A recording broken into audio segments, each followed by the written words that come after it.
Otrajā balsojumā beidzot izdevās ievēlēt valsts vadītāju. Par prezidentu kļuva Zaļo zemnieku kandidāts Andris Bērziņš. Vēl pirms oficiālo rezultātu paziņošanas Zaļo zemnieku frakcijas deputāti, kuri izvirzīja Bērziņu ar ziediem, devās jaunā valsts vadītāja virzienā.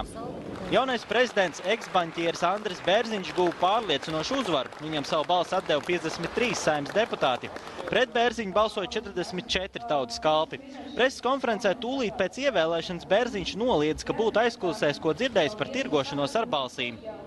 Nav man nekāda tāda ziņa. Es nedomāju, ka tas kaut kas ir noticis. Un arī visā šajā procesā es nebiju galīgi iesaistījies, lai būtu pilnīgi neitrāls, lai katrs varētu pieņemt šo te lēmumu, kā katrs vēlējās. Jā, paskaidrs puikas. Normāli, jā. Un kā tur asnečs tas? Līdzinājiem prezidentam Valdim Zatleram uzticīgi bija 43 deputāti pirmajā balsošanas kārtā, taču otrajā balsojumā viņu vairs atbalstīja tikai 41 deputāts. Zatlers gan centās skumjas par zaudējumu neizrādīt un apsveic jauno prezidentu. Šajās dienās Latvijā notikuši tik daudz pozitīvu procesu, un tas ir tikai sākums. Protams, ir arī kādi signāli, kuri jāņem vērā. Tas nozīmē, ka balsojums par Šlesaru tieši tāds, kā notika, nebija nejaušība. Mēs skaidri redzam, šāds pats balsojums ir šodien arī par prezidentu.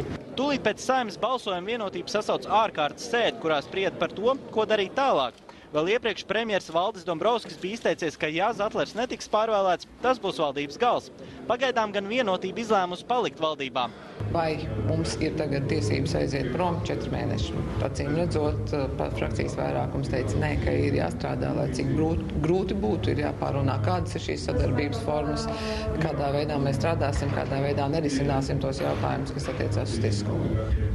Vai jūs varat piekrist tam, ka šis balss tika kaut kādā veidā sarunāts? No, acīm redzot. Pašreiz tātad valdība turpina strādāt, kā es teicu, galvenais tagad ir nodrošināt valsts finanšu un ekonomisko stabilitāti, lai šī politiskā krīze, kas ir valstī, nepārvēršās vēl arī atpakaļ par finanšu krīzi.